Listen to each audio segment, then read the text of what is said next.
Olá, meus amigos do Brasil, tudo bem por aí? Salve, salve! A sexta-feira chegou, que maravilha, que delícia! O que seria da semana sem a sexta-feira? Mas o que seria da sexta-feira sem os outros dias da semana também, não é verdade? Estamos aqui com o nosso Visão Geral, sempre com assuntos interessantes, importantes para todos vocês que nos acompanham. Antes da nossa entrevista de hoje sensacional, quero deixar uma mensagem aqui para vocês. Um dia, alguém leu um anúncio de emprego do jornal que dizia assim: precisamos de pessoas para trabalhar 24 horas por dia, sem hora extra, sem direito a descanso. São 7 dias por semana, 12 meses por ano, sem direito a férias. Por vezes, para melhor desenvolver o trabalho, essas pessoas terão que passar a noite com seus clientes. Nossa! É preciso entender de medicina, economia e principalmente educação. Sobre pagamento? Ah, sim. Nem pensar. Não há nenhuma recompensa financeira. Indignado, esse alguém foi até o local para denunciar a empresa. Em voz alta, protestou. Com a pessoa, claro, que havia feito o anúncio. Quem, afinal, aceitaria um trabalho escravo desses? Qual não foi sua surpresa quando ouviu? Neste momento, milhões e milhões de pessoas estão sendo voluntárias nesse trabalho. Essas pessoas também são chamadas de mães. Bonito, não é? Pois é, e é uma pura realidade. A mãe tem, no entanto, uma recompensa que dinheiro nenhum do mundo pode comprar ou pagar. O amor e o olhar do seu filho ou da sua filha. Eu entrevisto hoje Juliana Caetano, pedagoga, e vamos falar sobre adolescência. O assunto vai ser sensacional. Com essa moça muito inteligente, bonita. Obrigado pela presença aqui, querida. Bem-vinda, viu? Obrigada, você. Juliana Caetano. Isso. Vamos falar sobre esses assuntos extremamente importantes. Você está nessa toada aí já há algum tempo, né? Exercendo essa profissão. Isso, são 25 anos, né, de profissão que eu completo. Então você nasceu já foi trabalhar como pedagoga? Bem cedo. Ah, que legal. Especializada em psicopedagogia clínica, ética e construção da autonomia moral, programação neurolinguística, coach pela Ohio University, atuante há 12 anos em empresas, trabalhando com treinamentos em grupos individuais, professora universitária, está agora fazendo psicanálise, é orientadora educacional do Colégio Rio Branco Campinas, Isso. do 9º ano ao fundamental, ao 3º ano do ensino médio, trabalhando com adolescentes de 13 a 18 anos. Aliás, um abraço aqui ao pessoal do Colégio Rio Branco Campinas, que permitiu que você viesse aqui. Você está em horário de trabalho, não é? Então, sim. Mas você está trabalhando. Estamos divulgando, falando aqui do colégio. Um grande abraço a todo o pessoal de lá. Ô, Juliana, esse assunto é um assunto, eu não sei nem se eu me sinto capacitado para entrevistá-la, porque falar de adolescente é uma coisa muito séria, não é? É um negócio assim impressionante. É verdade que os adolescentes vivem no mundo deles e ponto final, não? Não, na verdade, Alberto, a adolescência é uma fase de incertezas, né? É uma fase muito delicada da vida. Ainda vindo uma entrevista domingo passado, a Nature.com, que é a revista mais respeitada fora do Brasil, que fala sobre crianças, sobre os bebês, sobre os adultos, mas não entra na adolescência. Então é uma idade muito delicada, é uma idade de descarga hormonal muito grande, que a gente tem o cuidado de lidar, o cuidado do olhar e como conversar e direcionar esse caminho para eles, né? O que é mais difícil, a gente entrar nesse mundo ou eles virem para o nosso mundo? Olha, acho que é difícil entrar nesse mundo, né? Porque cada um tem uma particularidade, é muito delicado. Bom, até porque nós queremos entrar, nem sempre eles querem sair. Né? Exatamente, né? O adolescente vive num existe assim uma faixa etária marcada, olha, de tanto a tanto é a adolescência, depois já é adulto, tem a infância e tal, existe isso? Antigamente se dizia que a adolescência ia dos 12 até os 24, 25 anos, né?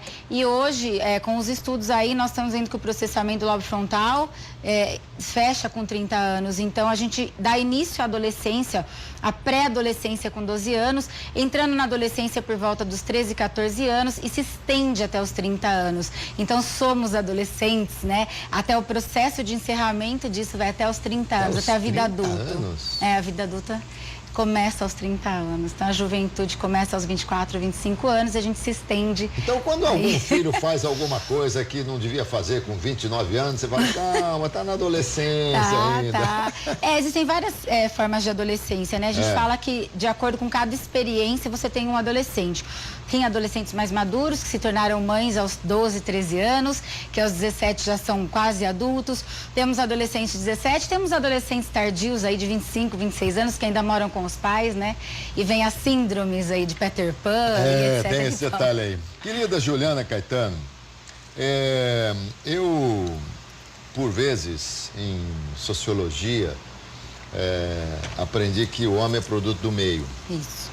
O adolescente é reflexo da infância? Com certeza. É? Qualquer ser humano é reflexo da sua infância. De acordo com o que você viveu desde a vida intrauterina, né? Até o seu parto, tudo que você passou, o nascimento e os contextos de família. Hoje nós temos diferentes contextos, né? Nós temos os gêneros, temos a mãe que namora uma moça, nós temos a mãe que tem o relacionamento hétero e nós temos o pai que namora um rapaz ou é casado com um homem. Então, a criança exposta a isso tem uma série de questões, né? De valores que estão atrelados a isso. E aí, eu estou direcionando um adulto, não que isso vá mudar ou interferir ou ser negativo, muito pelo contrário. Mas de acordo com o qual eu sigo aquela regra de ensino, né? O trabalho que eu tenho dentro de casa, os meus valores, é que vão inferir na vida. Aliás, eu quero entrar um pouquinho nesse assunto aí, mas antes eu gostaria de fazer uma pergunta para você no sentido de que, por exemplo, não costumo citar exemplos próprios, né? Mas não tem nada demais. Eu tenho 2 filhos, 2 homens, que foram educados da mesma forma e um é muito diferente do outro. Sim. E aí? Então, aí tem a ver com o meio em que ele vive. Então, eu tenho uma questão de concepção de família, do que você tem como base dentro de casa, e depois eu tenho o que está no entorno dele, que é a escola, os colegas, os cursos que ele faz, aonde ele vive, qual é o caminho que ele vai seguir em relação à sua religião, tudo isso interfere naquele adulto que nós vamos nos tornar. Mas o entorno faz toda a diferença. E o entorno nós não conseguimos controlar. Não, né? Daí são os lugares, os ambientes ao qual ele fica exposto. Seja na escola, seja num curso, num balé, num inglês, os amigos da rua, os amigos do bairro, os amigos de fora e assim vai. E você acha importante que os pais pesquisem e fiquem de olhos abertos, vigiando bastante os filhos, sobretudo no início da adolescência? É muito importante, porque nessa idade nós temos uma questão hormonal, uma mudança hormonal muito grande, né? A gente fala do 9º ano até o 3º ano do ensino médio, são muitas mudanças. No que diz respeito à mudança próxima dos 12, 13 anos, está ligado à parte da puberdade, as meninas em relação à parte da menstruação, sexualidade. Então, tem um contexto muito grande. Isso influi no temperamento e no comportamento deles. Se você não estiver próximo, você pode perder algumas situações delicadas que poderiam ser canalizadas de outra maneira, né? A questão da internet, que a gente pode falar depois um pouquinho, como cuidar, os amigos que estão próximos, aonde eles ficam, aonde eles participam dos grupos, quais grupos eles frequentam, se são só da escola, se são grupos variados, tudo isso influi nessa diferença e nessa divisão de comportamento. É importante estar perto sempre, sempre. Respeitando a individualidade de cada um, claro. Claro. E os pais? Os pais se culpam muito pelo que são os filhos? Às vezes, né? Às vezes se orgulham muito, né? Muitas vezes também a gente se orgulha. Olha, Alberto, acho que todo mundo quer criar bem o seu filho, né? A intenção que você tem é positiva. Mas há, sim, uma preocupação com relação a algo que eles vão se tornar. Né? Então, nesse momento também é muito difícil. Eu digo sempre para os pais, não se culpem. Vamos ver aonde está o problema, porque você não sabe onde ele começou. Ele começou na escola, ele começou em casa, ele começou numa discussão, num relacionamento com a namorada. Vamos ver onde está para a gente poder ajudar.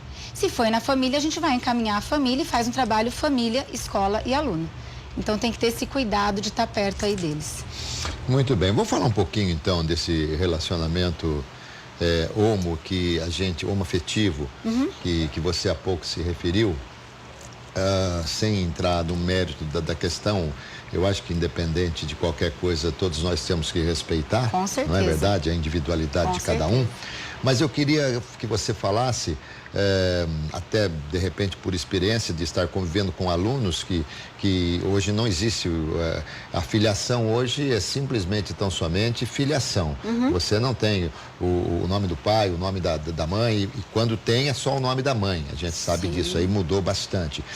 As pessoas as crianças que vivem nesse relacionamento familiar, onde de repente há dois pais ou há duas mães, são pessoas que necessitam de um acompanhamento um pouco mais forte dentro da psicologia. As pessoas, para ter um comportamento, de repente, seguir a vida normalmente, são adolescentes, são jovens que precisam de mais atenção? Varia muito, né? Em relações homoafetivas, onde a criança às vezes é adotada, porque nem sempre, às vezes, o casal opta por fazer uma inseminação. Nós precisamos acompanhar até a gestação, por conta de uma questão biológica, né? Eu tenho as questões de comportamento que fazem parte da adolescência e eu tenho questões também que têm a ver com a criação, né? Então, são condutas, como é feita essa condução. Então, se eu tenho um problema na gravidez, ele é um problema biológico, vai aparecer de qualquer forma, seja numa relação homoafetiva ou numa relação heterossexual. Perfeito, tá? Perfeito. É isso. Mas, e quanto ao comportamento, quanto ao frequentar o diário cotidiano dessas pessoas na escola, numa reunião de pais e mestres, sei ainda se é esse nome que se usa? Sim, nós temos as reuniões de pais e mestres, recebemos comumente, né, qualquer situação.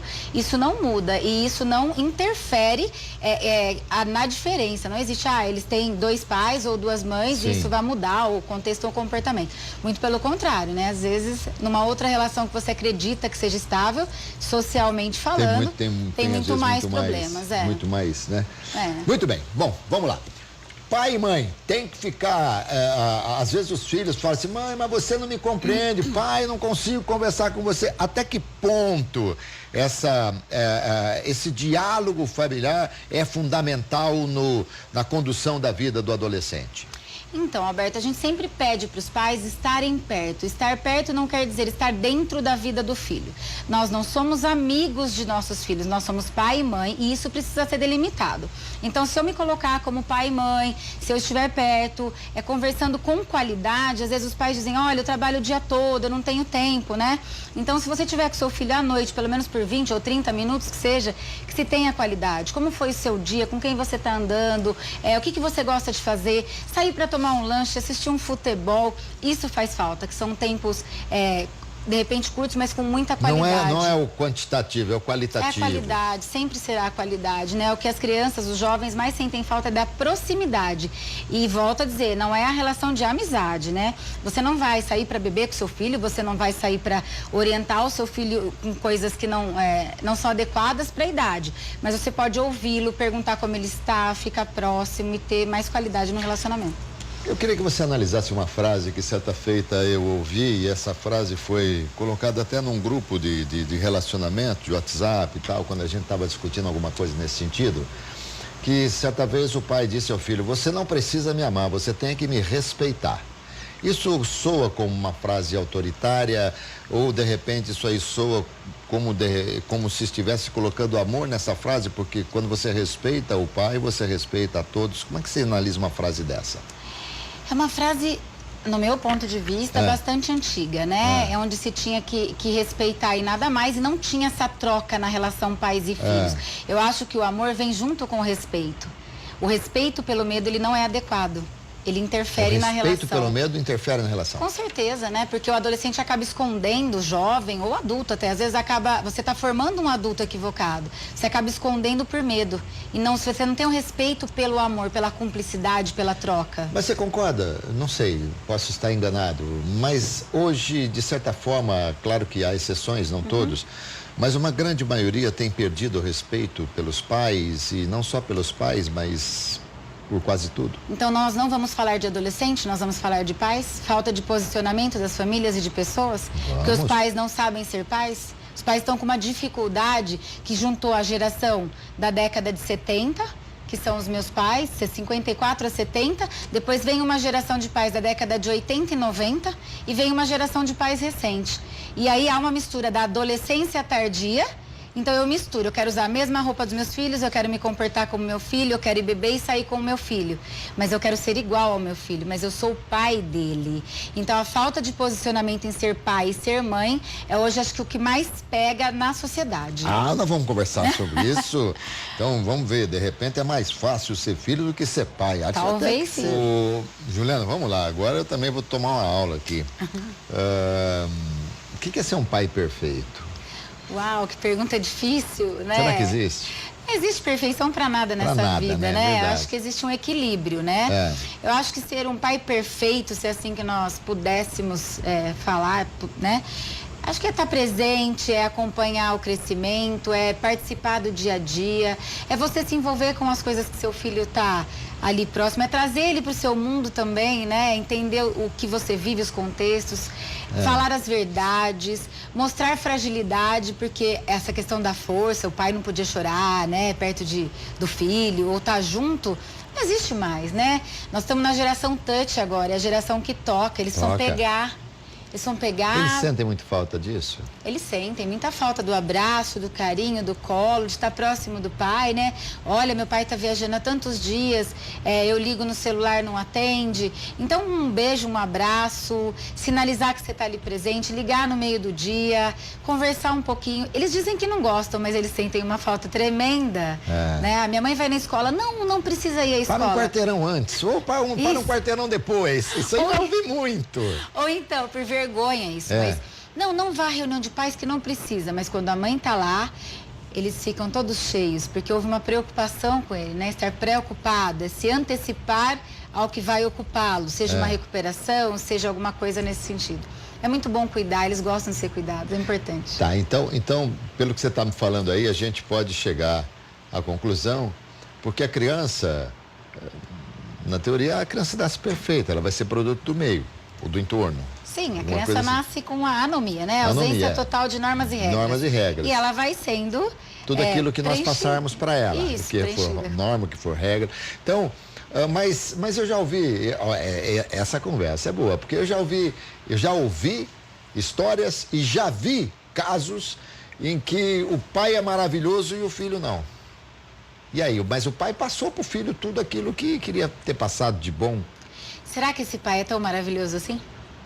O pai pode ser para o meio e para a sociedade alguém maravilhoso, mas dentro de casa e o contexto que foi passado para o filho, alguma coisa tem, né? Nada destoa tanto daquilo que você tem como crença que você passa aos outros. Então, o que será que esse pai passou que esse filho não conseguiu chegar à excelência? Pode ser sim que tem um problema cognitivo, pode ser que tenha um problema psicopedagógico, isso desencadeou, pode ser que essa criança sofreu algo na escola, isso passou batido, esse pai não percebeu e gerou um contexto de conduta de personalidade. Não, mas você já matou tudo. Quando você perguntou para mim, será que esse pai foi tão maravilhoso? Sim, realmente. Isso é o que a gente vê na rua, né? É o que a gente vê. É o que a gente vê, não é o que a gente sente. Não é verdade? Então então você fundamenta mais ainda. Por exemplo, nós temos hoje, lamentavelmente, vamos pegar o Rio de Janeiro, porque é o exemplo hoje mais triste do Brasil, embora o Brasil esteja ruim em vários lugares também, mas a gente vê nos morros, a gente vê nas comunidades, crianças, e a gente fala crianças, sei lá, os adolescentes, às vezes até menores de idade mesmo, empunhando arma, roubando, às vezes matando. Isso aí significa que o exemplo veio do pai e da mãe? Como é que foi? Explica. Não, Alberto, olha, de forma alguma não há receita de novo, né? O que nós temos são alguns valores que são colocados na infância pela família, nós temos o contexto, o entorno em que ele vive, vamos dizer, está falando das dificuldades das favelas no Rio de Janeiro, né? Nós temos dificuldade em todas as favelas, né? Sem dúvida, então, se fosse assim, eu não teria exímias bailarinas que saem das favelas do Rio de Janeiro, profissionais competentes, grandes profissionais de tantas áreas, Balé Bolshoi que eu diga, né? Balé Bolshoi, na Rússia, na Suécia. Sem dúvida. Esse jovem que estava preso agora de forma equivocada, né? Sem dúvida, sem dúvida. Então, enfim, não é esse o contexto. O problema é assim, lá na favela, por exemplo, o entorno é a pressão, você precisa vender, você precisa praticar, você precisa usar uma arma a partir de agora. Qual é a troca disso? Se você não fizer, eu vou matar, Alguns podem até, de repente, não sei dizer em quantidade, em pesquisas, mas eu vou fazer, um tanto segue a criminalidade, um tanto segue até certo ponto pela pressão só para não morrer e depois se reencaminham. Tá. Porém, eu tenho crianças que se apreenderem que isso dá um prazer ou gera um prazer e ela entende que a criminalidade em algum momento foi positiva, isso for reforçado bastante tempo, é muito mais prazeroso ser bandido do que trabalhar e seguir um caminho do bem. E aí nós estamos entrando na parte hormonal, entende? É muito delicado. Eu tenho também, só pelo exemplo, as pessoas que têm uma crença, um valor muito grande do que é certo e errado, haja visto que nós estávamos conversando aqui no intervalo. Há pessoas que acham grandes quantidades de dinheiro na rua e devolvem. E muitas delas não têm... E muitas vezes precisam desesperadamente daquele dinheiro. Naquele momento, naquele instante, inclusive. Então, tem uma questão de valores, tem uma questão de onde ele vive, tem questões hormonais, tem questões que eu volto a dizer, da fase intrauterina, você não sabe como foi a vida dessa criança, desse jovem. Carrega desde a fase intrauterina. Sim, a questão da droga, né? Eu tenho muitos pais que usam drogas, crianças adotivas, a gente tem que buscar da onde veio, né? Conversar um pouco no lugar de adoção, como foi feita, como ela foi gerada, se é que esse lugar tem esse acesso. Então, se houve excesso de crack, excesso de álcool, essa criança aí tem no futuro uma possibilidade, um viés aí por contas químicas. Olha, e fisiológicas, né? Sem dúvida. Então, a gente tem que cuidar, são muitas coisas, não dá para rotular. Agora me fala uma coisa, eu também já ouvi muito que educação você tem em casa, escola é para ensinamento. Mas, muitas vezes, e não sei se quase sempre, as escolas fazem papel também da própria educação, não no sentido da cultura, mas no sentido dos ensinamentos. Isso é certo ou é errado? A educação primária vem de casa, né? Deve vir e tem que vir de casa. A escola é uma continuidade da educação pedagógica. Porém, nos dias de hoje, nós estamos vendo algumas famílias em todas as escolas, né? Seja na municipal, estadual ou na particular, terceirizarem essa educação. E isso nos preocupa. Então, não é que a escola não quer ajudar ou participar ou fazer, mas nós precisamos entender que educação vem de casa, independente se é da avó, do pai ou da mãe ou do contexto no qual ele é criado, mas eu preciso que a primeira educação venha de casa. A escola vai corroborar ou contribuir para que as coisas continuem nesse caminho, mas jamais dar a educação primária a essa criança. E as escolas entendem bem essa prática, né? Mas as famílias por vezes não. E as escolas tomam alguma providência no sentido de, sei lá, de chamar os pais, de explicar do que está acontecendo, porque vocês devem ter, em todas as escolas nós temos os bons alunos, não só sob o ponto de vista pedagógico, mas sob o ponto de vista comportamental. E vocês falam, vocês chamam os pais, vocês conversam sobre isso? Sim, com certeza, né? É sinalizado pela equipe docente, pelos professores, quando há uma dificuldade na sala de aula, ou quando eles percebem algo diferente nesse aluno, ou o próprio pai, olha, não estou tendo um contexto em casa do que está acontecendo, me dá um suporte aqui, essa parceria é muito importante também. Então, sendo sinalizado isso, por seja um funcionário da escola, às vezes que localiza, um monitor, um segurança, olha, ele está muito quieto hoje, está ouvindo muito celular aqui com o fone, dá uma cuidado. Então, a gente liga, pergunta, marca uma reunião, isso é importante e isso que faz a diferença nessa parceria. E aí sim... Então vamos falar aí de quem ficou vendo um pouquinho mais aqui o celular, de quem está mergulhado nas redes sociais, porque hoje eu acho que o ensino mudou, e tenho certeza que mudou por conta desse avanço da internet, dessa avalanche, dessa invasão da internet. Como é que vocês trabalham isso? Me fale das preocupações de estar a todo momento na internet. Me fale um pouquinho sobre isso. A internet veio assim, né, para contribuir bastante, mas veio também para dificultar bastante o processo, que antes nós demorávamos muito tempo ou tínhamos que pesquisar em livros e a bibliotecas, na prefeitura, né, antigamente. Sim. Hoje eles têm em segundos no Dr. celular. Google, tal, vem e tal. No celular. E a preocupação é a quantidade de informações por segundo e a maturidade para cada idade, para cada fase que eles não têm. Se para o adulto hoje em dia já está difícil lidar com o celular, você imagine para essas crianças e jovens que não têm a maturidade, não têm todo o processamento ainda fechado, estão passando por várias situações hormonais e ter essa quantidade de informação depositada neles, né? E informações que não são muitas delas não são verdadeiras, muitas delas não são coerentes e sendo jogadas o tempo todo. Então, eles enlouquecem e fica difícil. Então, todas as escolas, hoje eu acho que tem projetos e sistemas. No nosso colégio, nós temos um projeto que chama Cidadania Digital, que tem todo um cuidado desde o 5º ano até o 3º ano do ensino médio. Nós temos um projeto também de cyberbullying e trazemos palestrantes o tempo todo e já trouxemos alguns palestrantes de nome aí para explicar para eles que bastou clicar e sua vida se eternizou. Olha, Juliana, eu não sei estatisticamente como é que isso funciona, mas eu tenho assim, por uma experiência, eu acho que você não aproveita das suas redes de relacionamento e tal, eu acho que você não aproveita 5% de tudo que você vê. É mais ou menos isso. É muita coisa, sem contar com muitos fakes e tal, essa coisa toda, mas muito negócio. A gente vai lá naquela coisa lá de curtida, coisa de gostei e tal, de todos esses negócios, mas, trocando em miúdos, se você ficar um dia sem dar uma olhadinha no seu WhatsApp, você pode ficar sossegado que você vai resolver tudo no dia seguinte sem problema nenhum. Colocando o que você falou, né, no que diz respeito à amizade são laços construídos ao longo da sua vida e aí você tem os seus poucos, quem são seus amigos estão próximos a você, né? Eles não precisam estar ali na internet clicando ou curtindo ou fazendo alguma coisa. E a rede social, ela é muito ampla, né?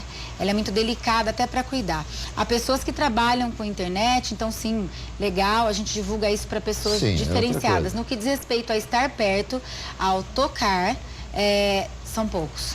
Aquela não sei história se 5%, acho que menos. Acho que menos, com certeza. Bem menos. A internet aproxima as pessoas que estão distantes, no entanto, distancia as pessoas que estão próximas. Mais ou menos isso, Exatamente. né? E quanto não é nem adolescência, quanto a criança que já está ali, já com 2, 3 anos, já está com o dedinho assim, que já faz e que às vezes até ensina a gente que é avô de como manipular. Isso é um perigo, né? A gente tem que ter um cuidado, porque hoje assim, eu vou dar o computador ou a tela do celular, ou um iPad, enfim, para que a criança se distraia ou ali ela esteja e não me incomode, né? Há uma sensação assim, que nos passa quando você vê crianças de 1 ano e 8 meses, 2 anos, que tem uma facilidade, às vezes, maior que a nossa de estar trocando ou fotografando. É preciso muito cuidado, porque nessa fase nós estamos fazendo as descargas hormonais. Né? E há pesquisas profundas e sérias de grandes psiquiatras, não só de Campinas, como de todo mundo, onde eles mensuram uma pesquisa feita com o Facebook quando as crianças ficam aí 2 anos, 1.000 crianças sendo pesquisadas só em internet, Facebook, etc. E crianças que brincam na rua, jogam peão, pulam amarelinho, então, eles acessam muito mais áreas do cérebro e as áreas de grande importância para a vida dessa criança, como, por exemplo, a área da criatividade. Então, os pequenos que são envolvidos no computador ou nos tablets, eles não precisam pensar, tá tudo pronto. E o cérebro se manifesta muito pouco e ele não estimula essa área. As crianças que têm a questão da ludicidade, brincam de casinha. Lembra, a gente brincava de médico, brincava de fazer compra no supermercado, criava notinhas, né, de dinheiro. Então, eu tenho uma capacidade de ilustrar melhor alguns contextos da vida. As crianças que ficam o tempo todo no computador, portanto, pais e mães, é necessário colocar tempo nessas atividades. E por idade tem tempo. Né?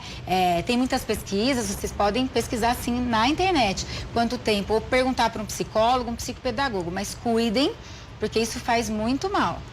Eu deixo de aprender a ler, eu deixo de aprender a absorver, haja visto as pessoas rasas em comentários aí de redes sociais. É isso que a gente faz com as crianças. Muito bem, Juliana. Voltamos aqui com a Juliana Caetano, pedagoga. Estamos conversando sobre adolescente, falamos de infância, falamos também da terceira idade, falamos de tudo, né? Eu costumo falar o que seria da terceira idade sem o smartphone, né? O smartphone ajuda muito a terceira idade. Mas o cuidado que tem que se ter é muito grande, né? Com certas postagens, com esses desafios, as pessoas que desabafam na internet. Hoje, printou, acabou, né? Printou, tá lá. Você pode desprintar, mas não tá desprintado, né? Nós temos um trabalho com os jovens, né, desde muito cedo, a importância do clicar. Será que você precisa estar colocando essa imagem? Será que você precisa estar se expondo dessa forma? O que de fato é importante?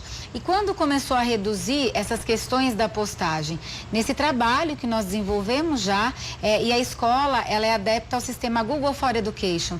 Então, nós usamos o celular para vários outros tipos de pesquisa. E isso diminui bastante a ansiedade do jovem. Entendi. Com relação às mídias sociais. Agora, veja, eu costumo sempre dizer que nessas fotos... Bom, primeiro que eu digo que se você não gostar da pessoa na primeira foto que está de capa na rede social, você nem procura as outras, que a gente escolhe sempre a melhor foto para colocar, tá certo? E agora eu digo a você, já até quando eu tinha intimidade e liberdade para falar com as pessoas, pessoas postando com um copo de bebida alcoólica, pessoas postando algo que acaba, de uma maneira geral, denegrindo a imagem da pessoa. Precisa tomar muito cuidado com isso, não é? As empresas, você vai pedir hoje as empresas, elas olham muito as suas redes sociais para, de repente, te empregar. Sim, não só empresa, como concursos públicos, sim, né? Há cargos aí relevantes, né? Como um juiz, né? Alguém que vá assumir alguma posição de destaque ou que tenha que ter um cuidado.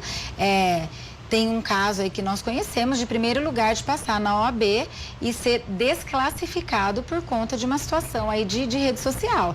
Então, há que se tomar muito cuidado com o que se posta, até porque as coisas que são colocadas na internet, vamos dizer que 80%, já chuto bem alto, não são reais, né? Sim. Muitas das pessoas fazem um sorriso, bateu a foto, fechou o rosto, acabou, nem tá naquele lugar, postam foto no dia que querem, dizendo que estão em tal lugar e muitas vezes não estão em casa, deprimidas. Tem uma série de questões aí atreladas e envolvidas.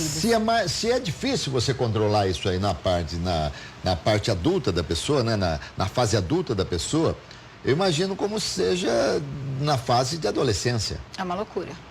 É uma verdadeira loucura. Não tem como se controlar. A gente investe sempre na instrução. Então, eu pego, quando a gente vai fazer uma palestra, fazer uma orientação para os alunos, sempre é feito pelo Fundamental 2, pelo ensino médio, que são os que têm mais acesso já ao aparelho celular. Olha, veja bem se há necessidade, por que você postou isso, tá orientando nesse sentido, né? E quando tem algum caso ou acontece alguma situação pontual, a gente trabalha, olha, se não tivesse sido colocado, qual outra forma você poderia ter feito? O que você poderia ter resolvido, né? Você postou, agora não tem mais jeito, tem consequências. E hoje nós estamos vendo consequências jurídicas sérias, né? Com respaldos aí, tendo que pagar, pessoas ganhando processo por conta do cyberbullying, seja na empresa ou na adolescência. E por exemplo, o aluno pode ter uma complicação, digamos, até com nota na escola por cyberbullying? O cyberbullying, na verdade, é uma agressão ao outro, né? Quando eles querem expor alguém ou querem expor alguém de forma negativa, colocar isso. E o celular, ele é prejudicial na escola de qualquer forma, mas quando você está falando de cyberbullying, você está falando de uma agressão ao outro. E acontece. Então, por exemplo, se uma criança agride alguém via internet ou expõe a foto dela... Não, porque é o seguinte, se a pessoa numa sala de aula... que eu entendi. Numa sala de aula, sei lá, provocou um companheiro, uma companheira ali de sim, tal, entendi. Você põe os dois para fora da classe, digamos assim. E se isso vem via internet? É isso, a consequência. Sim, nós chamamos as famílias, tem todo um processo do colégio regimental, e aí vem a advertência, pode ser uma suspensão e pode ser um convite até se retirar do colégio. Depende da gravidade e de que caminho isso vai tomar com as famílias. Você se recorda, assim, lá onde você trabalha? Sim, já tivemos algumas situações delicadas, né? De exposição entre adolescentes, 2 garotas, e isso virou um processo. Isso foi resolvido da forma mais cuidadosa possível, eu diria, e as famílias resolveram sem dúvida, se conversar e, enfim, chegar a um acordo. Mas é delicado, acontece. No nosso caso sim. aqui, eu postei um vídeo no meu Instagram, no meu Facebook, de que eu faria uma entrevista com você. Só não falei no vídeo o que eu vou falar agora. Eu adorei te entrevistar. Obrigada, Alberto. Obrigado demais por você estar aqui. Foi muito legal, Obrigada. Você é muito competente. Obrigada. E eu tenho certeza que os nossos queridos telespectadores aproveitaram demais, tá bom, querida? Obrigada, Alberto. Obrigada pela presença aqui. Gente, Juliana Caetano, psicopedagoga, me deu uma entrevista deliciosa, falou coisas extremamente importantes aí. Vamos aproveitar bastante, tá certo? E, como hoje é sexta-feira, vamos lá. Vamos afrouxar o nó da gravata, tá certo? Ufa, que delícia, hein? Mas olha, sempre com muito cuidado, moderação, essa coisa toda, tá bom? Sempre falo aqui, seja paciente no trânsito para não ser paciente no hospital. E ó, eu volto à noite no RF Sport Clube, tá bom? Até mais, pessoal. Tchau. É isso.